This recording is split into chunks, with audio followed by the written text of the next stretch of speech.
बोलो द्वारिकाधीश की जय। क्यों और कैसे डूबी थी द्वारका? स्वागत है आपका आस्तिक स्पिरिचुअल सीक्रेट्स में। आगे बढ़ने से पहले वीडियो को अभी लाइक कर लीजिए। मित्रों, द्वारिका का नाम सुनते ही एक पवित्र और पूजनीय छवि आंखों के सामने आ जाती है और वो है भगवान श्री कृष्ण की। वर्तमान गुजरात में द्वारका शहर है जिसे भगवान श्री कृष्ण ने आज से लगभग 5000 साल पहले बसाया था। यहाँ पर ही उनका विशाल महल और परिग्रह था और यहीं पर आज पवित्र द्वारिकाधीश मंदिर भी है। यही कारण है कि आज पूरे देश भर के कृष्ण भक्तों के लिए ये एक तीर्थ स्थल है। आदि योगी शंकराचार्य जी के अनुसार यह देश के 4 धामों में से एक है। द्वारिकाधीश मंदिर का निर्माण 16वीं सदी में हुआ था। इस मंदिर के गर्भगृह में श्री कृष्ण जी की चतुर्भुज प्रतिमा स्थापित है और यहाँ उन्हें रणछोड़ जी के नाम से पुकारा जाता है। प्राचीन काल में द्वारिका के चारों ओर कई लंबी दीवारें थी और उनमें बहुत सारे द्वार थे, इसलिए इसे द्वारका नाम से जाना जाता है। यह भारत के सबसे प्राचीन 7 नगरों में से एक है और बाकी 6 हैं मथुरा, काशी, हरिद्वार, अवंतिका, कांची और अयोध्या।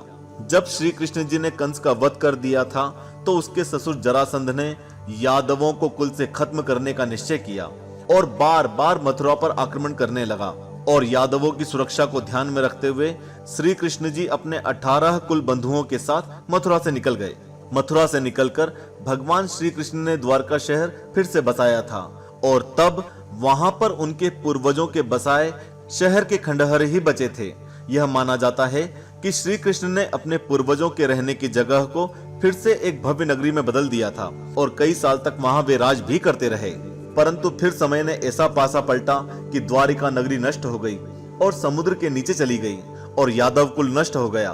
द्वारका के डूब जाने पर अर्जुन श्री कृष्ण जी के परपोते वज्रनाभ और जीवित महिलाओं को हस्तिनापुर ले गए और उन्हें वहीं पर मथुरा का राजा घोषित कर दिया। लेकिन आखिर कैसे श्री कृष्ण जी की यह नगरी नष्ट हुई और किसके कारण हुई? क्या यह किसी प्राकृतिक आपदा के कारण हुआ? इन सवालों के जवाब वैज्ञानिक कई सालों से ढूंढ रहे हैं और हर भारतीय जानना चाहता है। समुद्र में हजारों फीट नीचे द्वारका नगरी के अवशेष भी मिले हैं और इन्हीं सवालों के जवाब ढूंढकर हम लेकर आए हैं ये वीडियो, जिसे आप एंड तक जरूर देखें और इसके बारे में विस्तार से जानें।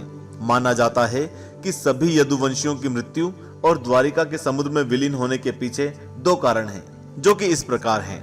नंबर 1, माता गांधारी द्वारा श्री कृष्ण जी को श्राप। कुरुक्षेत्र में महाभारत के भीषण युद्ध में कौरवों को हराने के बाद जब युधिष्ठिर का राज तिलक हो रहा था, तब कौरवों की माता गांधारी ने अपने पुत्रों की हार और मृत्यु के लिए श्री कृष्ण जी को दोषी ठहराया और श्राप दिया कि जिस तरह से कौरवों के वंश का नाश हुआ, उसी प्रकार से एक समय आएगा जब यदुवंश का भी नाश हो जाएगा। उसके बाद लगभग 36 वर्ष तक श्री कृष्ण जी ने शांति पूर्वक राज किया, लेकिन फिर तरह तरह के अपशगुन होने लगे। नंबर 2, ऋषियों द्वारा श्री कृष्ण जी के पुत्र सांब को दिया गया श्राप। एक बार महर्षि विश्वामित्र, नारद जी और कुछ ऋषि द्वारका आए। यादव कुल के कुछ लड़कों ने उनसे मजाक करने की सोची और वो श्री कृष्ण जी के पुत्र सांब को स्त्री के कपड़े पहनाकर ऋषियों के पास ले गए और कहा कि यह गर्भवती है, आप बताएं कि इसके गर्भ से क्या उत्पन्न होगा। उन महान ऋषियों से क्या छिपा था? उन्हें देखते ही सब पता चल गया और अपने अपमान पर वे बहुत क्रोधित हुए। उन्होंने श्राप दिया कि यह एक लोहे का मुसल उत्पन्न करेगा, जिससे वृष्णि और अंधाक वंशी पुरुषों का नाश होगा। उस मुसल के प्रभाव से केवल कृष्ण जी और बलराम जी ही बच पाएंगे। और जब श्री कृष्ण जी को इस घटना के बारे में जानकारी मिली तो उन्होंने कहा कि ऐसा अवश्य होगा। अगले ही दिन ऋषियों के श्राप के अनुसार सामने मूसल पैदा किया, जिसे राजा उग्रसेन ने समुद्र में फिकवा दिया। फिर श्री कृष्ण जी ने पूरे नगर में यह आदेश जारी कर दिया कि कोई भी वृष्णि या अंधक वंशी घर में मदिरा नहीं बनाएगा और जो यह करता पाया गया उससे मृत्यु दंड दिया जाएगा।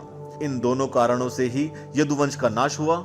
लेकिन कैसे हुआ, हम आपको बताते हैं। धीरे धीरे द्वारका में भयंकर अपशगुन होने लगे। हर दूसरे दिन आंधी तूफान आने लगे। रास्तों में इंसानों से ज्यादा चूहे नजर आने लगे। जीवित लोगों को ही रात में चूहे कुतरने लगे। सारस उल्लुओं की और बकरे गीदड़ों की आवाजें निकालने लगे। गायें गधों को जन्म देने लगी और कुत्तियों के गर्भ से बिल्लियां पैदा होने लगी। चारों तरफ बहुत ही भय और बर्बादी दिखने लगी थी। कृष्ण जी ने जब अपने नगर में यह सब होते देखा तो उन्हें समझ आ गया कि यह सब गांधारी के श्राप का नतीजा है और अंत अब ज्यादा दूर नहीं होगा। उन्होंने सभी यदुवंशियों को समुद्र के तट पर जाकर रहने की सलाह दी। वहीं तीर्थ स्थल पर रहते हुए एक दिन अंधक और वृष्णि कुल के लोगों की आपस में लड़ाई हो गई और सब एक दूसरे पर हमला करने लगे। वहां पर कोई घास का तिनका भी उखाड़ता तो वह लोहे का मुसल बन जाता, जिसके एक ही प्रहार से सामने वाले के प्राण निकल जाते। यह ऋषियों के श्राप के कारण हो रहा था। देखते ही देखते श्री कृष्ण जी के पुत्र शाम की भी मृत्यु हो गई और क्रोधित होकर श्री कृष्ण जी ने बाकी बचे हुए वीरों का संहार कर दिया। उन्होंने अपने सारथी से कहा कि तुम हस्तिनापुर जाकर अर्जुन को सारी घटनाएं बताकर द्वारका लेकर आओ। इसके बाद उन्होंने उग्रसेन जी को भी बताया कि अर्जुन अब सबकी रक्षा करेंगे। इसके बाद कृष्ण जी वन की ओर गए, जहां पर बलराम समाधि में लीन थे।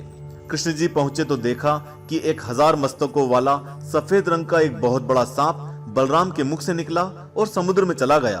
बलराम के देह त्याग करने से दुखी होकर श्री कृष्ण जी ने भी देह त्याग करने का सोचकर महायोग की अवस्था में पृथ्वी पर लेट गए। उसी समय जरा नाम का एक शिकारी वन में शिकार कर रहा था और उसने श्री कृष्ण जी को दूर से देखा तो उन्हें हिरण समझकर तीर चला दिया।